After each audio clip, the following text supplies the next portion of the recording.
आज की मंगल और पावन बेला में आप सभी का स्वागत है।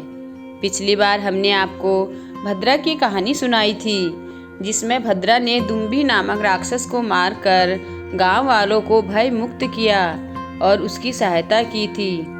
इस बार हम आपको भद्रा का नया किस्सा सुनाने जा रहे हैं। तो शुरू करते हैं आज की कहानी। कंडोला गांव, जो चारों ओर से घने जंगलों, नदियों और रहस्यमयी पहाड़ियों से घिरा था, आजकल किसी अनजानी भयावहता की चपेट में था।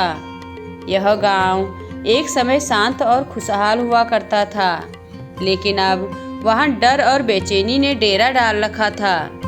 एक नई मुसीबत ने गांव को जकड़ लिया। एक पाताल से निकलता भयानक मगरमच्छ, जो अचानक जमीन फाड़कर आता और किसी न किसी को अपने विशाल जबड़ों में दबोचकर पाताल में खींच ले जाता। शुरुआत में गांव वाले इस भयावह घटना को भ्रम समझते रहे, लेकिन जब एक के बाद एक लोग और मवेशी गायब होने लगे तो पूरे गांव में डर का माहौल बन गया। किसी ने भी उस मगरमच्छ को साफ साफ नहीं देखा था, लेकिन कुछ लोगों ने दावा किया कि उन्होंने रात के सन्नाटे में जमीन से गूंजती अजीब आवाजें और धरती को कांपते महसूस किया है। भय और संदेह से ग्रस्त गांव वालों को याद आई भद्रा की। भद्रा, जो गांव से दूर जंगलों के बीच एक कुटिया में रहती थी। साधारण और शांत दिखने वाली इस स्त्री में अलौकिक शक्तियां थी, जो उसे एक महान तपस्वी स्वामी महाराज ने दी थी।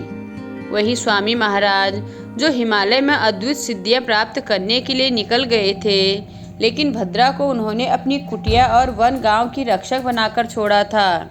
उसका सारा समय कुटिया की देखभाल और जंगली जानवरों से मित्रता और बातें करने में व्यतीत होता था।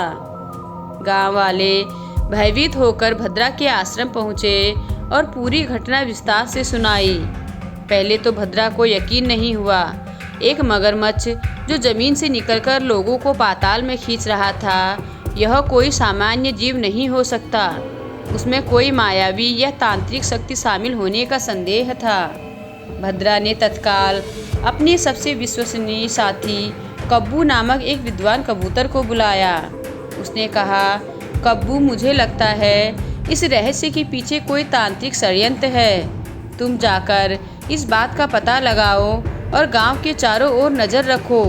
कुछ न कुछ तो रहस्य छिपा है। कब्बू ने अपनी चमकीली आंखों से भद्रा को देखा और आकाश की ओर उड़ चला।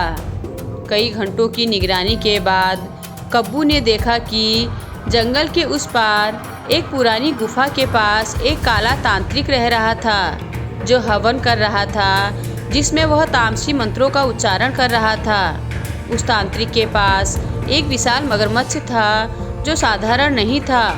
उसके शरीर पर चमकती हुई जादुई लकीरें थी और उसकी आंखों में रक्त जैसा क्रोध। तांत्रिक उस मगरमच्छ पर कुछ तांत्रिक मंत्रों से नियंत्रण कर रहा था। वह जोर से चिल्ला रहा था, भद्रा, तू समझती है कि तू लोगों की रक्षक है? मैं दिखाऊंगा तुझे अपनी शक्ति। तेरी प्रसिद्धि ने मेरी तांत्रिक पहचान को मिटा दिया है। अब मैं तुझे और तेरे गांव को नष्ट कर दूंगा। कब्बू ने सारी बातें देखी और तुरंत उड़कर भद्रा के पास लौट आया। उसने जो देखा वह विस्तार से सुनाया। यह बात सुनकर भद्रा बहुत ही क्रोधित हो गई और अपने रौद्र रूप में आ गई। भद्रा का चेहरा अब क्रोध से तमतमा उठा। वह समझ चुकी थी कि यह कोई प्राकृतिक आपदा नहीं है, बल्कि एक तांत्रिक का गहरा षड्यंत्र है।